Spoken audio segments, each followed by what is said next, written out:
तो ये जो ऑब्जेक्शन है कि LIC तो लॉन्ग टर्म है, हमें लॉन्ग टर्म पॉलिसी क्यों लेनी चाहिए, आप हड़बड़ा जाते हो ऑब्जेक्शन को देखकर, क्योंकि आपको उस ऑब्जेक्शन का जवाब नहीं पता है। तो अगर आपने कस्टमर को बोल दिया कि सर मुझे इसका जवाब नहीं पता है, तो कस्टमर यह समझ जाएगा कि आप वेल ट्रेन्ड नहीं हैं।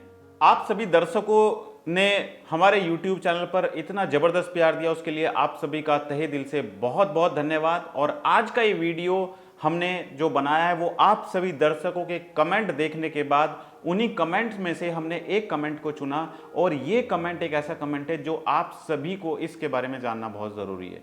क्योंकि अगर आप एक इंश्योरेंस एडवाइज़र हैं और आप चाहते हैं आपके सामने जो ऑब्जेक्शंस आते हैं आप उन ऑब्जेक्शंस को हैंडल करें, उन ऑब्जेक्शन का आप जवाब दें, तो आज का ये वीडियो आप सभी दर्शकों के लिए देखना बहुत ज़रूरी है। क्योंकि एक ऑब्जेक्शन अगर आप सही तरीके से हैंडल नहीं कर पाते हैं, उस ऑब्जेक्शन का जवाब आप ठीक से नहीं दे पाते हैं, तो जो आपकी डील लगभग क्लोज होने वाली थी वो डील कहीं ना कहीं क्लोज होने से रह जाती है। तो ये छोटी छोटी गलतियां आपको सुधारनी है। तो नमस्कार दोस्तों, मैं अमित त्यागी, आप देख रहे हैं मेरा YouTube चैनल। और जो दर्शक हमारे YouTube चैनल पर पहली बार जुड़े, चैनल को सब्सक्राइब करें और साइड में जो बेल आइकन है उस पर जाकर नोटिफिकेशन को ऑल पर सेट करें। आज हम बात करने वाले हैं एक ऐसे ऑब्जेक्शन के बारे में, जो सवाल एक ऐसे हमारे व्यूअर ने हमसे पूछा है, जो हमारे रेगुलर व्यूअर हैं और जो हमारी वीडियो रोज देखते हैं। उनका कमेंट हम पढ़ते हैं। इनका नाम तो इन्होंने नहीं लिखा है, लेकिन इनकी जो आईडी है वो है युरदाद गेमिंग 252। युरदाद गेमिंग 252 इन्होंने हमारी वीडियो देखी, और जो लास्ट वीडियो कल हमने डाली थी positive thinking change your life, उस पर इनका कमेंट आया और कमेंट था, सर LIC लॉन्ग टर्म है, ये ऑब्जेक्शन के ऊपर वीडियो चाहिए, प्लीज बनाओ ना। तो इनके कमेंट को हमने लिया और हमने इनके कमेंट पर वीडियो बनाने का प्रयास किया, और ये हम इसमें सफल भी हुए, और आज हम इस वीडियो को अपलोड कर देंगे। सवाल बिल्कुल सही है। ये ऑब्जेक्शन आप सभी इंश्योरेंस एडवाइजर के सामने भी आता होगा। बहुत सारे तरीके के ऑब्जेक्शन आते हैं, हालांकि मैं जो ऑब्जेक्शन आते हैं उनके बारे में वीडियो बनाने का प्रयास करता हूं। कुछ वीडियो मैं अपने YouTube चैनल पर डाल भी चुका हूं, कुछ वीडियो हैं जिनके बारे में मैं बनाने का प्रयास कर रहा हूं। और आपके भी सामने अगर कुछ इस तरीके के ऑब्जेक्शंस आते हैं या कोई भी ऑब्जेक्शन आते हैं इंश्योरेंस से रिलेटेड, तो आप कमेंट करके ज़रूर बताएं कि आपके सामने क्या ऑब्जेक्शन आते हैं, आप क्या प्रॉब्लम फेस करते हैं जब आप कस्टमर के सामने जाते हैं। तो अपने कमेंट आप ज़रूर लिखें, क्योंकि जब आप कमेंट करके मुझसे सवाल पूछेंगे तभी मुझे पता चलेगा कि आपके सामने क्या क्वेरीज आती हैं, आपके सामने क्या ऑब्जेक्शंस आते हैं, ताकि मैं उन ऑब्जेक्शंस को लेकर उस पर वीडियो बनाने का प्रयास करूं। तो ये जो युरदाद गेमिंग 252 ने सवाल पूछा है, तो इनके प्रश्न को हम लेते हैं, और सवाल बिल्कुल जायज है। जब हम फील्ड में जाते हैं, हम पूरी तैयारी के साथ जा रहे हैं, अच्छी प्रेजेंटेशन लेकर जा रहे हैं, प्रिंट आउट निकाल कर लेकर जा रहे हैं, ब्रोशर लेकर जा रहे हैं, और कॉम्पिटिटर के प्लान के बारे में नॉलेज है उसको भी लेकर जा रहे हैं। हर एक चीज़ हमारे पास है, हमारे पास सेल्स किट है, हर एक चीज़ है, लेकिन कहीं अगर एक ऐसा ऑब्जेक्शन आ जाता है जो कस्टमर आपसे करता है और आप उस ऑब्जेक्शन को इग्नोर कर देते हैं, तो कस्टमर के सवाल का जवाब आप नहीं दे पा रहे हैं। तो कस्टमर चाहेगा कि उसके सवाल का जवाब आप दें, और अगर आप बात को घुमाते हैं तो कस्टमर समझ जाएगा कि आपको उसके सवाल का जवाब नहीं आता है। कल वो किसी दूसरे एडवाइजर को बुलाकर उससे अपने ऑब्जेक्शन को क्लियर करेगा। कहीं ना कहीं अगर आप कस्टमर को सेटिस्फाई नहीं कर पाते हैं, तो ये आपके बिजनेस के लिए भी नुकसानदायक है और आपकी ग्रोथ के लिए भी नुकसानदायक है। तो ये छोटे छोटे ऑब्जेक्शंस आपको नोट करने हैं, और हर एक ऑब्जेक्शन के बारे में आपको सवाल का जवाब देना है। और अगर आपको किसी ऑब्जेक्शन के बारे में नहीं पता है, किसी ऑब्जेक्शन का जवाब कैसे देना नहीं पता है, तो आप हमारी वीडियो के नीचे कमेंट करके पूछ सकते हैं। नेक्स्ट वीडियो में कोशिश करूंगा कि उसी ऑब्जेक्शन के बारे में बनाऊं। तो ये जो ऑब्जेक्शन है कि LIC तो लॉन्ग टर्म है, हमें लॉन्ग टर्म पॉलिसी क्यों लेनी चाहिए, हमें तो शॉर्ट टर्म प्लान चाहिए, मुझे तो इतने लंबे टाइम के इंश्योरेंस की जरूरत ही नहीं है, क्यों मैं इतने लंबे समय का प्लान लूं। तो ये अगर ऑब्जेक्शन आपके सामने आता है तो दोस्तों आपको घबराना नहीं है। सबसे पहली जो आप गलती करते हो ये करते हो कि जब आपके सामने ऑब्जेक्शन आते हैं तो आप हड़बड़ा जाते हो। आप हड़बड़ा जाते हो ऑब्जेक्शन को देखकर, क्योंकि आपको उस ऑब्जेक्शन का जवाब नहीं पता है तो आप बातों को इधर उधर घुमाने लगते हो, आप दूसरी तरफ कस्टमर को लेकर जाने का प्रयास करते हो। कस्टमर फिर आपसे वही सवाल पूछता है, फिर आप उसका जवाब नहीं दे पाते और आप बोल देते हो सर मुझे नहीं पता है इसका जवाब। तो अगर आपने कस्टमर को बोल दिया कि सर मुझे इसका जवाब नहीं पता है, तो कस्टमर ये समझ जाएगा कि आप वेल ट्रेंड नहीं हैं, आप ट्रेंड एडवाइजर नहीं हैं, आप अभी नए नए एडवाइजर बने हैं, या फिर आप फुल टाइम या प्रोफेशनल एडवाइजर नहीं है अगर आपको सवाल का जवाब नहीं आता है। और कोई भी कस्टमर नहीं चाहेगा कि किसी अनट्रेंड इंश्योरेंस एडवाइजर से वो पॉलिसी ले। हर कोई चाहता है, क्योंकि कस्टमर जो प्लान कर रहा है अपने फ्यूचर के लिए प्लान कर रहा है, अपने बच्चों के फ्यूचर के लिए प्लान कर रहा है, अपने रिटायरमेंट के लिए प्लान कर रहा है। वो प्लान इसलिए नहीं कर रहा है कि आज उसने पॉलिसी ले ली कल उसको सर्विस ना मिले, कोई नहीं चाहता है। हर कोई चाहता है कि जिस एडवाइजर से वो जुड़े वो एडवाइजर उसको सही पॉलिसी सजेस्ट करे, उसके सवालों का जवाब दे, और कल अगर उससे पॉलिसी से रिलेटेड कोई भी जानकारी चाहिए या कोई भी चेंजेस उसको कराने हैं तो उसका एडवाइजर उसको हेल्प करे। हर कोई यही चाहता है। और सबसे ज़्यादा ज़रूरी है कस्टमर के लिए ये जानना कि उसका एडवाइज़र वेल क्वालिफाइड है या नहीं है, उसके एडवाइज़र को नॉलेज है या नहीं है। कहीं ऐसा ना हो कि एडवाइज़र ने कोई गलत पॉलिसी आपको बताई और आप उस पॉलिसी को ले ले। कोई नहीं चाहता है। हर कोई यही चाहता है कि उसकी जो ज़रूरत है उसकी ज़रूरत किस तरीके से इंश्योरेंस पॉलिसी में फुलफिल हो सकती है।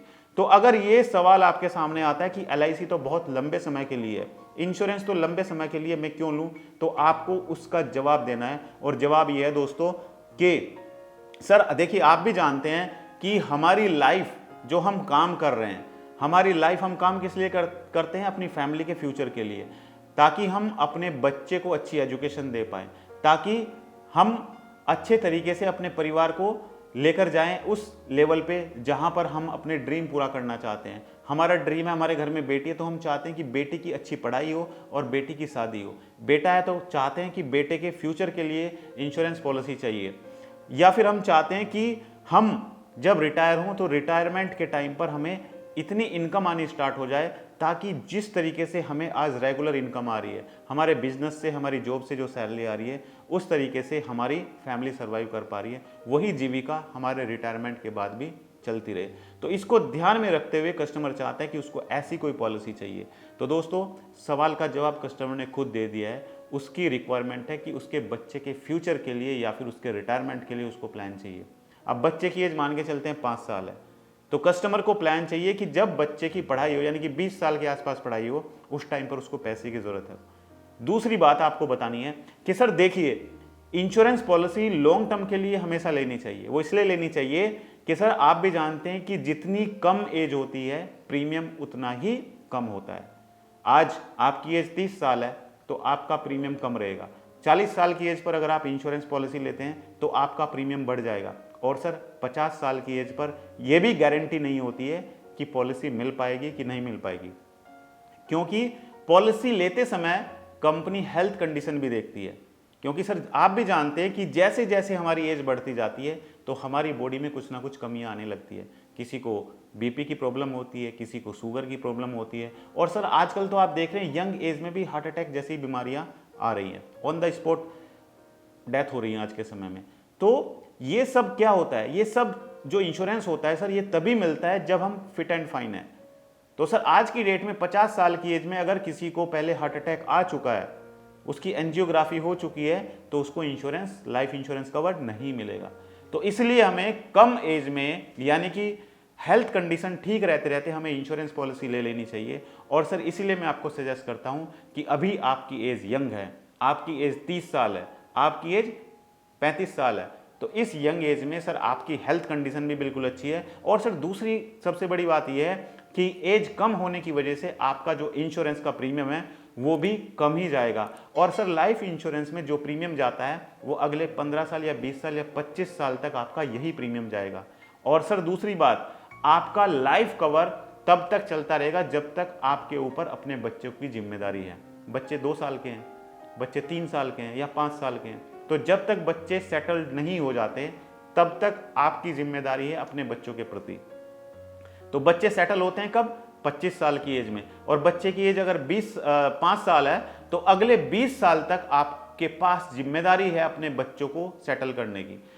तो इस 20 साल के पीरियड में आपके पास लाइफ इंश्योरेंस कवर होना चाहिए कि नहीं होना चाहिए, आप मुझे बताइए। आपका बच्चा 5 साल का है और बच्चा सेटल होगा 25 साल की एज में, तो 25 साल जब बच्चे की एज होगी तब तक तो आपकी ही जिम्मेदारी है अपने बच्चे को लेकर, राइट? क्योंकि 25 साल की एज में बच्चे की जॉब लगेगी, उसकी शादी होगी, उसकी फैमिली आएगी, तो तब जाके बच्चा सेटल होता है।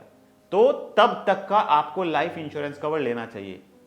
अब मानते हैं सर आप 10 साल का कोई प्लान ले लेते हैं, 10 साल के बाद आपकी पॉलिसी मैच्योर हो जाती है, और अगर ऐसा तो है नहीं कि उसके बाद इंश्योरेंस की जरूरत नहीं पड़ेगी, आप उस टाइम पर अगर कोई दूसरा इंश्योरेंस पॉलिसी लेते हैं तो सर आपको ज्यादा प्रीमियम पे करना पड़ेगा।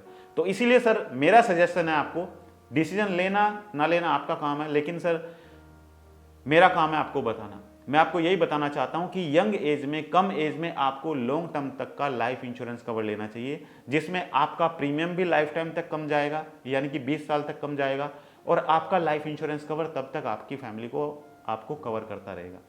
तो ये मेरा कहना है सर आपको। तो आप जरूर अपने लिए, अपने बच्चे के लिए, अपने परिवार के फ्यूचर के लिए अपना लाइफ इंश्योरेंस कवर कराएं, और तब तक का लाइफ इंश्योरेंस कवर कराएं जब तक आपके ऊपर आपके परिवार की, आपके बच्चों की जिम्मेदारी है।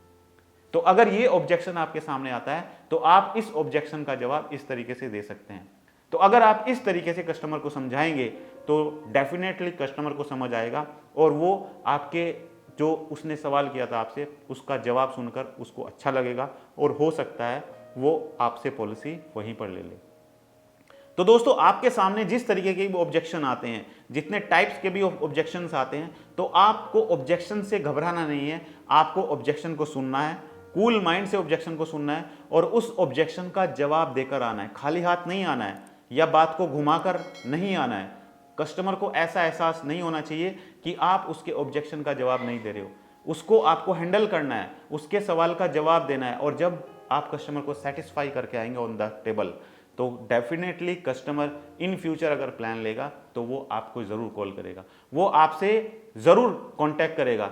दूसरी बात, जब कस्टमर को आप प्लान पिच करते हो तो कस्टमर को ये एहसास नहीं होना चाहिए, उसको ऐसा नहीं लगना चाहिए कि आप अपने फायदे के लिए उसको इंश्योरेंस पॉलिसी बता रहे हो, या आपको कोई चीज नहीं पता है आप उसको गलत प्लान बता रहे हो। अगर उसको ऐसा एहसास होगा तो वो जिंदगी में कभी आपसे इंश्योरेंस पॉलिसी नहीं लेगा। तो दोस्तों अगर आपको आज का हमारा वीडियो अच्छा लगा तो वीडियो को लाइक कीजिए और सब्सक्राइब कीजिए हमारे YouTube चैनल को, और अगर आप हमारी वीडियो हमारे Facebook पेज पर देख रहे हैं तो हमारे Facebook पेज को लाइक कीजिए और फॉलो कीजिए। और हाँ, भूलिएगा नहीं, हर एक संडे रात ठीक 9 बजे मैं अपना YouTube और Facebook लाइव प्रोग्राम लेकर आता हूं, जहां पर आप सभी इंश्योरेंस एडवाइजर अपने सवाल मुझसे पूछ सकते हैं लाइव प्रोग्राम के माध्यम से। तो आज की इस वीडियो में इतना ही। थैंक यू सो मच, बहुत बहुत धन्यवाद आप सभी का हमारी इस वीडियो से जुड़ने के लिए। Thank you so much.